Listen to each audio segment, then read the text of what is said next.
Hello there, everybody. Thank you so much for being with us for this exciting final episode of Harris After Dark, or whatever it's called. We've been with you, I don't know, something like 24 straight weeks, 22 straight, a lot of straight weeks. And we're glad that you are here for our final show of this season. Of course, producing behind the virtual glass. There's no glass. He doesn't live in glass. It's Dave Pyper. And then joining me on screen if you're watching on YouTube, and joining me in your earbells if you're listening on the podcast, it's Jim McCormick. Hi, Jim. Yeah, go Birds. Go Birds. They got a real shot. So we're brought to you by DraftKings, and I'm going to talk about DraftKings a little bit later because this is kind of a handicapping show, although it's meant to really kind of just be a preview show talking about how we think games are going to go. But heaven knows most people who are in an eligible state are interested in maybe placing a $5 wager or two, and DraftKings is a good way to do it. We'll talk about that in a second. So, Jim, we did a show late last week in which we both marveled, I think, that the line of the Super Bowl is 49ers favored by 2 points. That has not moved in these intervening, whatever it's been, 5 days. What's your level of surprise that it hasn't moved? I can't lie. I keep thinking about your buddy. What's his name? Lem? What's his name? The guy? Your buddy, the better guy? What's his name? Did I make his name up? Matt. I give him the name Lem because it sounds like a sharp. Like, this is Lem. It doesn't make any sense. Like, it's not even short for anything. It's like like lemon. His parents just like Cleo Lemon. Liz Lemon. No, it's Liz Lemon. Lemon, yeah. My friend is Liz Lemon, yeah. The love child of Cleo Lemon and Liz Lemon, which doesn't make sense either. But what we're going to go with here is he was so surprised by your first take. And my take was the same exact take as your take, so I'm not sure what to do with that one. And like he just seems like I don't know, guys named Lem just seem sharp. And Matt, you know? Right. Right. Yeah. I mean, he's actually going to be, I should say, he's going to be on the podcast this week, and I can ask him more about that stuff. But there's no question, Matt hosts a handicapping podcast. He knows whereof he speaks, and he has experts on, and he himself is an expert. And I sit there and watch a game with Matt, and he's got a whole bunch of props going on all at the same time, and he's able to track them and stuff, and so he's awesome. And yeah, I think I'm with you that I kind of just agree that I'm out of step. But then again, the public is massively on the Chiefs. I think it's something like 77% of the money and 74% of the bets are on the Chiefs here, but the line doesn't move. And there are, what that means is there are mechanisms, there are smart people out there that are saying, No. We're not taking this cheese. San Francisco should be favored. Fine, you can all lose your money. And that's surprising to me. I mean, Andy Reid won best press conference at the Grammys, so it's kind of out of hand at this point. He didn't win Best Mustache. That went to Childish Gambino, just to stick with the cool kids. But I don't know who that is. My main thing is that I suppose like this 49ers team is going into lulls this season, right? We had that mid-season lull, which maybe we can ascribe that to Brock Purdy's brain injury, right? Like that happened. And I'm not joking. Like the guy had a concussion, right? So they had that swoon where they lost in a rainy Cleveland, and then they emerged from that triumphant. I suppose what I'm saying is you mentioned this last show that hasn't it been like when's the last time we saw one of those Niners destroy your games? They weren't amazing in Washington. They clearly weren't great against Baltimore. And these last two games, it felt like it was almost like unforced errors by the other teams in a way. And they did turn it around. Don't get me wrong. They became ball hawks in the second half. But it just seems like a team that hasn't put its best game out. But I suppose maybe what Matt's seeing or other people see is that the best performance hasn't come yet for the 49ers, and they're still here. Whereas the Chiefs were kind of just like blah most of the season and then turned it on. And it's almost strange because, they turned it on, but we talked about what a masterclass it was by Spags last week. But we also agreed that the Chiefs didn't exactly put their foot in the gas. All of this is to say, I'm not sure yet where to price this 49ers team in terms of, is this who they are? Like, is Brock just playing poorly? Or is he kind of like, or is the pressure and the insight, we didn't really see him in the playoffs last year that much. So this is kind of his first real run. I don't know what I'm saying, but I do know that I don't have a read on the 49ers. I feel like I have a better read on these Chiefs. Yeah, I'll say for me, I'm much more. I feel much more certain about the Chiefs' offense against the Niners' defense, and maybe I don't even feel that certain because halfway through the year, we thought the Niners defense was up there with the best in the league, and they kind of got pantsed and unmasked and, several times have looked awful against the run occasionally. They gave up a lot of points in the first half against the Lions. They made Jordan Love look awesome in that playoff game. So I have questions about the Niner defense, but that kind of leads me to thinking it's going to be kind of like a middle of the road. Okay, they've got good players, but they haven't played great. It's been 2 months since I've seen that defense play well. I feel like I know what I'm getting with the Chiefs offense. It's just not going to be an electric high octane offense. It's not Tyreek Hill's offense. It's, I don't think there's explosive plays there, but the Chiefs have somehow made it work. And the somehow, of course, is Patrick Mahomes. So when I think about this game, I don't think about that side of the ball. I think about going the other way. I go, Kansas City defense really good. And, Brock Purdy's, again, I said this last week, doesn't mean he stinks. I think he's a starter in the league. But when the horseshoe falls out of his patootie, you get really shaky moments. And he hasn't paid for them in full in these 2 playoff games. But, am I crazy to think this is kind of pretty clearly the best of the 3 defenses he's going to face in the playoffs? No, I think that's complete. And I also think you talk about this a lot too, like the public sway or the talking heads influence. Like, it's difficult to reshape reputations. Like, for example, like the 49ers defense, and you have to say it like that. I don't know why, but you have to. And it's like the Fox robot. It's like, what are you doing here? But to the point is that there's this reputation that hasn't been cemented in months, right? The only thing I always talked about all year was the outside corners for the 49ers. You could pass on them.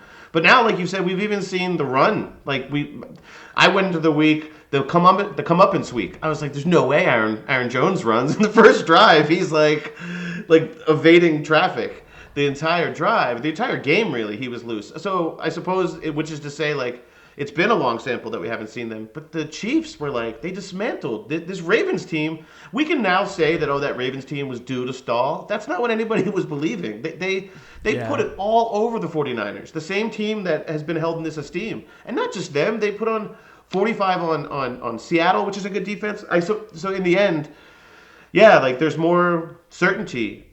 The certainty of both of them is actually, the Chiefs are just a safe play. And what I mean is you said it earlier, it's late Pats kind of vibes. Know what they're doing, know who they are, know where to go with the ball. The other thing, too, is there's a reputation with Purdy, and this has been fostered by our friend Cam Newton. He doesn't return our texts, but he's our friend. And when he does text, this is going to ruin it because I said he doesn't text us. But it's in that weird hieroglyphic stuff, that Cam language. In any case, but he does use Harris Tube, by the way. He told me when he signs up. I love it. But the game manager premise with Purdy. Purdy's like a gunslinger to me. He puts the ball deep, and he tries to throw these out balls that are really daring.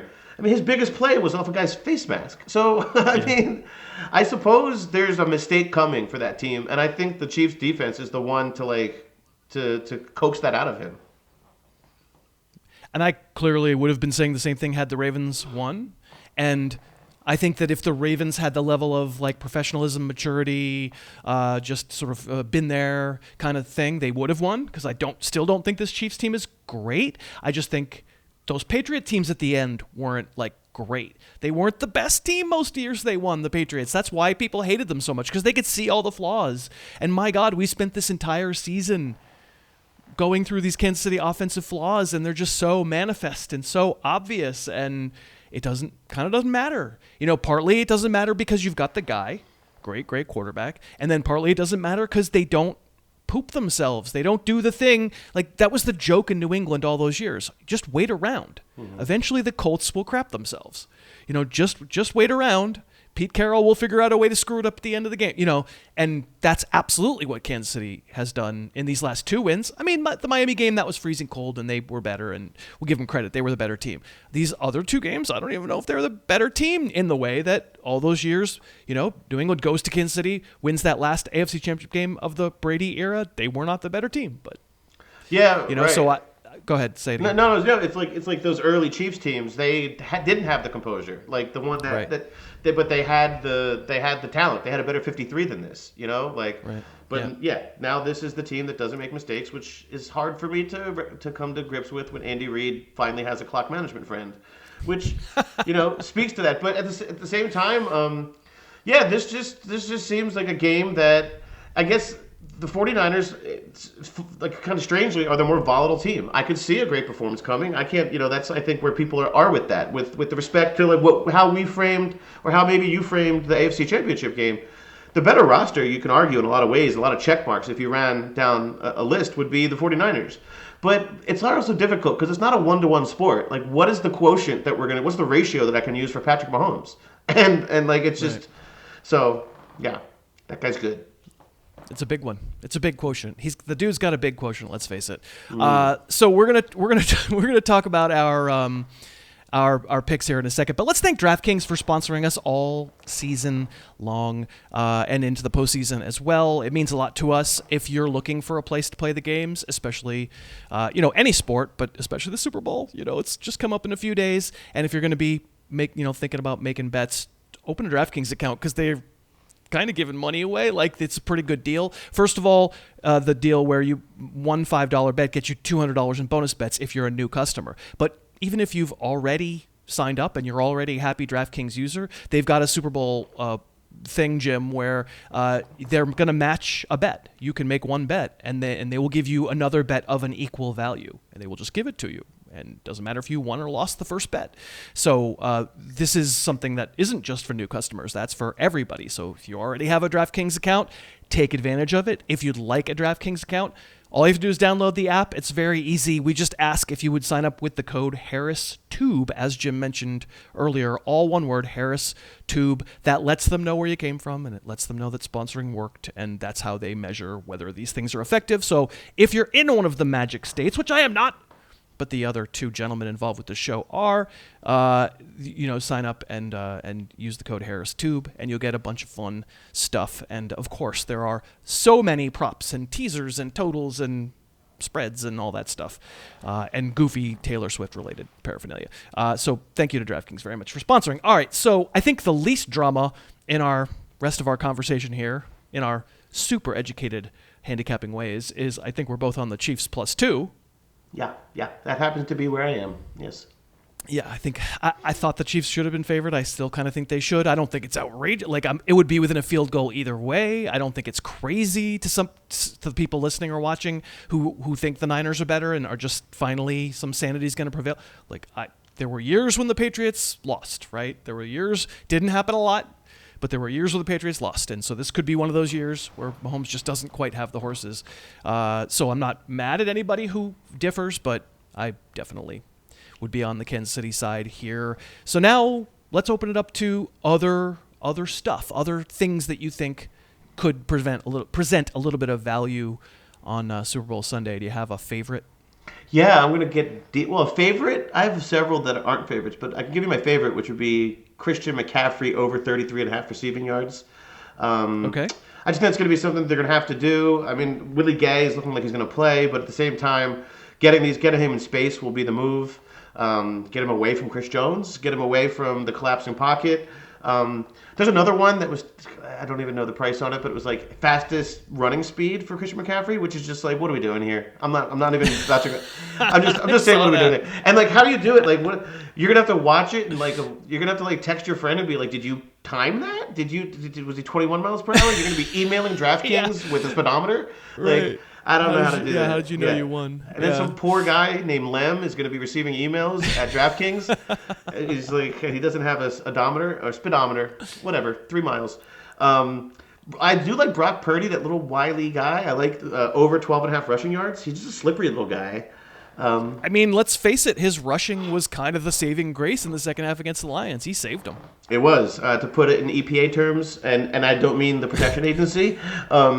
Yeah, that was the differentiator in that second half. Do you want to hear the craziest? Let me give you one. Yeah, go ahead. No, I'll give you one. I got a bunch. So I'm gonna do. I'm biting this bullet here on the Chiefs. I'm believing in the Chiefs here. I'm gonna do Patrick Mahomes under half an interception.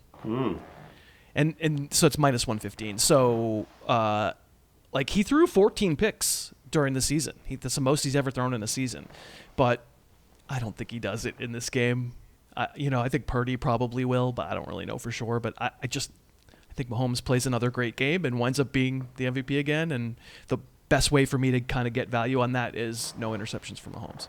Yeah, I think he read something where he's like 7 in last 16 playoff games, which is and like 45 touchdowns. So that's a pretty good ratio.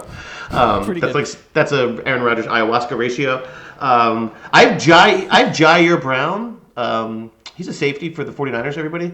I have him to have the most tackles in the game, tackles plus assists. Wow. Now, this is a little bit of, I don't know, terrible advice. But what I'll say, it's plus 7,500, right? So 75 to 1 for the people who need me to handle. I'll be the numerator, okay? Is that the denominator? I don't know. I'm supposed to be a math teacher. So Ji'Ayir Brown, here's the thing. He had 10 tackles against the Lions. He's the tight end follower. I think that's going to play into all these check downs to Kelce. Also, I feel just in a comic book thing that Warner and Dre Greenlaw are going to eat each other's tackles up, and they're going to run into each other a lot. And that's going to be but seriously, they're going to bring Ji'Ayir Brown to the box. He's almost like a dime backer a lot of times, and he's been the leading tackler for them 3 times this year. Not the best ratio, but that's why it's 75 to 1. So that's a good one. In terms of being a bad one, it's a good one. Yeah. No, I mean that's what's fun is that you then if you get a few tackles out of him in the first half, then you have something to root for. And then Christian McCaffrey just had to run 22 miles per hour. So Right. I've got. Speaking of Travis Kelce, I'm gonna say Kelce to score the first touchdown of the game. Plus 750. He did it against the Ravens. He was the first touchdown scorer of that game, and then. He was Kansas City's first touchdown scorer of, I think Josh Allen actually scored the first touchdown of that game against Buffalo, but Kansas City's first. I got a lot of Chiefs props here. Yeah. So 750 seemed to be a pretty good price considering maybe he was playing possum all year. Well, the other thing that's interesting too is I wonder what when that goes live, and there'll be a lot of live bets too that'll be prop. I wonder what that would shade to once they have the first possession. It'll be plus 400 because it's a possession bet as well. I have Rashee Rice. He lets me call him whatever. I have him over 66.5 yards. I also have him. I just think because the way I looked at it was he's even money or minus 110, so just a standard vig to do 6.5 to catch 6.5 balls. But his ADOT's pretty healthy, so if he's going to have that type of target share, which he generally should, and again, it's the corners that I don't really trust on this team, this Niners defense. So I like him. The worst, but also another best bet, is 60 to 1 MVP odds for Rashee Rice. Just a Julian Edelman. Let's do it. They're the same guy. 60 to 1. The same guy. Rashee Rice. Wow. I mean, that's you're firing some bullets. I don't advise that one. So.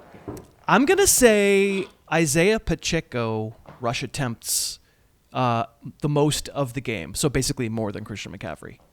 And I think that's just a price thing. It's plus 155, and McCaffrey's obviously heavily in the minus. And if it were an even money bet, of course I would say McCaffrey. But there are ways. I mean, when the Chiefs got the 10-point lead against the Ravens, Pacheco was the offense. He basically carried it the entire second half. So there are ways for this to get away from McCaffrey. I mean, God, these first 2 games with the Niner game plan, it has felt like the game plan has almost been to get away from McCaffrey. I'm really interested in your receiving yards for him because it would kind of be like a change, right, from how eventually he wound up running against the Lions, but it was quiet for a really long time. He was quiet basically the whole day until the end against Green Bay too. And this is not me throwing shade at CMC. This is more about believing that the Chiefs are going to win this game straight up. I would take a money line. So I'll take the chance that Pacheco gets me a little extra juice and winds up having the most carries. Plus, they've stuck with them just in terms of their pattern. Like they're more predictable in that way. They just ride that guy. They love the angry typewriter legs. Typewriter legs. here's my what do you call this? My BBB, my best bad bet. This is a good one. Okay. Plus I only have 800 one more, so you go. This is a really good one. I have one more realistic one. This one's crazy. Okay. Brock Purdy, first completion to be exactly 13 yards, plus 800. Okay? Listen to me. He doesn't like the number 12, and he doesn't like the number 14. 13. 1, 3, 13. And honestly, if it goes, I don't even know how that works. Like if it's like 13 and a half, do they go over? Or do they go under? Is it like do they use a protractor? 13 yards. It's going to be to Brandon Ayuk, 13 yards. So, I'm starting to understand how DraftKings has so much money. Yeah. I mean, listen, DraftKings Castle was built on 13-yard receptions. So. On the lack thereof, perhaps.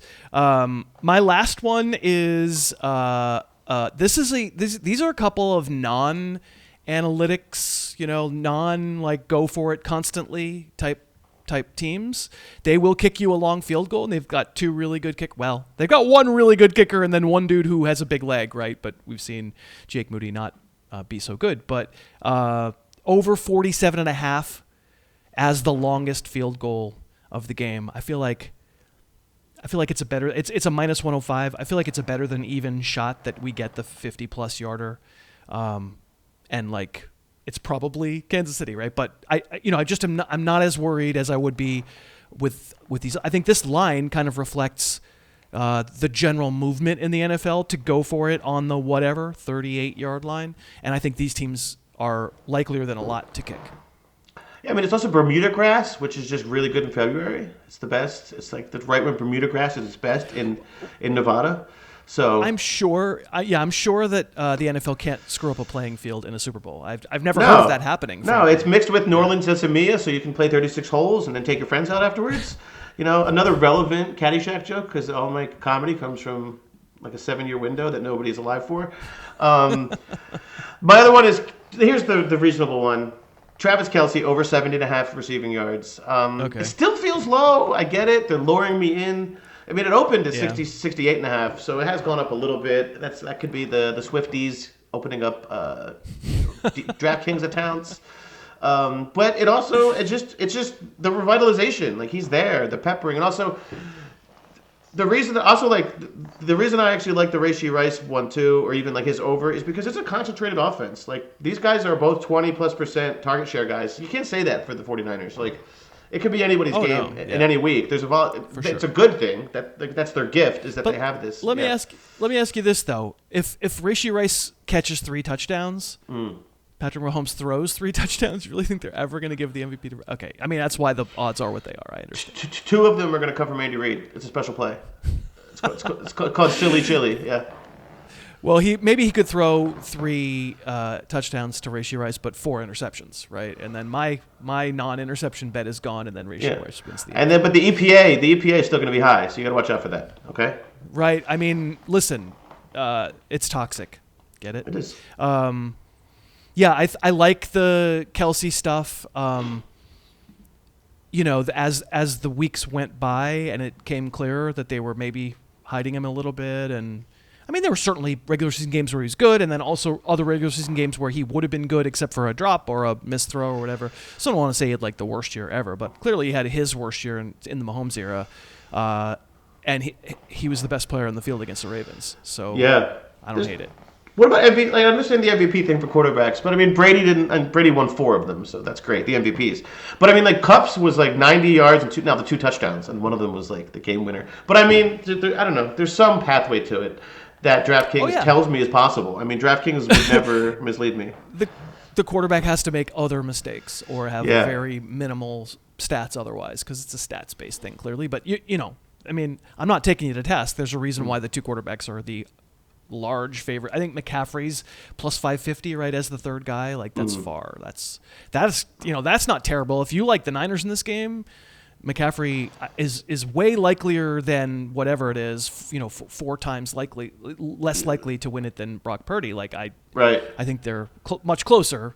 It's just that you and I don't think the game goes that way. And I mean, I'll talk about this with Matt on the main podcast, but I do tend to kind of align prop bets that I'll make offshore with my prediction for how the game's going to go, as opposed to trying to kind of get a diverse portfolio. So I can get completely railed if I'm wrong about the game. Last year, I had all the overs, I had all the shootouts, I had all the Jalen Hurts, I had that with all those points. Like I got it right how the game was going to go, so it was a very profitable day. But there's certainly, I'll talk to Matt about it. I'll talk to Lem about it on the show about whether he advises a little diversification of risk. I don't really hear anything in your portfolio of props and such here that goes against your feeling of how the Chiefs are going to do. No, I actually want to steal the Pacheco one when I do my next show tomorrow. And that's in. Where's that show, Jim? Manila. Manila Manila? envelopes. It's a Manila envelope. Yeah, it's vanilla. But yeah, no, I'm ready for this. I'm ready for this game. I'm ready to hate on the 49ers. It's just deep in my soul. No, but that didn't paint my picks at all. Honestly, it didn't. Really, it's that. It just felt like you can. The counterpoint to all the 49ers from momentum is that this team is good and is really good, and they're due to play a good game. The counterpoint to the counterpoint, the counter, is that they haven't looked good. Really, and they've won on like gunslinger weird passes that's not the case with the golf game, but that was just terrible execution, right? It wasn't terrible. Yeah. It ended up being terrible decision making, which wasn't true, right? It ended up being terrible execution. But yeah, I've been praying for their downfall, and so let's see what happens. Yeah. And overall, having it be a rematch of 4 years ago when we were all very pandemic innocent and stuff. Yes. I mean, I have a little fatigue about this matchup. Any other of the matchups that were possible, I probably would have felt a little happier about. Not because I don't really have a rooting interest against or for any of the teams that were left, certainly not in the Final Four. But there are Super Bowls last year, Chiefs Eagles. I was counting down the days. Yeah. And I have to say this year, I'm glad we did a handicapping show because it gives me something to root for. Baltimore Detroit would have been it. It would have been it. Baltimore Detroit. Frankly, either one of those other two teams against one of these two established teams still would have been fun. Right. This is fun. This is chalk. This is the chalk matchup. Yeah. And it's crazy because it's not because the Chiefs are the 3 seed, right? And they had to win 2 road games to get there. It's true. Pretty rare. And they were dogs. Yeah. Right. I do appreciate. Can I give you sorry. Go ahead. Go. Oh, you do appreciate. Go ahead. Oh, I appreciate that the 49ers social media team was against all odds, and they're the first team since the undefeated Patriots to be favorites in every game. I just love it. I love it. So. I'll leave you with this thought, everybody, and Jim and Dave, is that I believe Patrick Mahomes as an underdog in the league is 14-1 covering. It seems like an issue. Yeah. I'm not saying. I'm just saying. All right, well, we've made it through this season, and we had a really great time. We all three of us really looked forward to bringing you this show all year. I can't thank so many of you enough for continuing to watch and continuing to listen. We've been sliding it into the podcast feed now that there are fewer podcasts per week in the main feed, so a lot of you have been consuming it that way. If you've never really gone to the YouTube channel, but you've been hearing the show in the podcast feed, we would love it if you'd go over to youtube.com/HarrisFootball. Just click the subscribe button. It helps us out business-wise. It's a really small thing. We're not going to be posting a lot of videos there here in the immediate future, but business-wise, if people see a lot of subscribers, it does help. So you'd be helping us if you could just take 2 seconds out of your day to do that. If you are looking for a place to play the games, or you already have played at DraftKings, we do recommend DraftKings. Again, use the code HarrisTube if you're a new user. Make a $5 bet. $200 in bonus bets come right into your account instantly. You can spread it around on all these bets that we mentioned today. Please, please, please gamble responsibly. Small amounts, $5, $10, no more than that. You don't need to. It's fun just doing that amount. And then anybody on DraftKings, of course, get that matched bet. So make one bet and they'll match the value for another. Thanks again, HarrisTube. Thank you, DraftKings, very much. That's it. Jim, do you have anything else you want to say to the folks before you head into your long winter's nap? Just a responsible Ji'Ayir Brown bet of $5 will get you $375. Just to be clear. So yeah, that's a lot of. You can buy a lot of cocktail hot dogs with that. Okay, so and potentially lawsuits. This way, the lawyers I've found out are not. I thought retainers was an orthodontic thing until they told me it wasn't. So yeah. All right, man. Well, you're great. Thanks for doing this all season, Dave Pyper. You're also great. You can't say hi to the folks, but I'll say hi for you. I'm sorry, Chris told you guys a lie. I could say goodbye, so I'm going to say goodbye. Thanks for watching all year, guys. I appreciate it. And we love our audience. Thank you so much for sticking with us. Enjoy the Super Bowl, and we'll see you down the road doing something here. And thanks again, and we'll see you. Thanks so much for watching. Please, please, please smash that like button, write a comment, tell us who else you'd like to see us review film on, and of course, best of all, please subscribe to our channel and then click that little bell above the subscribe button and you'll be notified whenever we post a new video.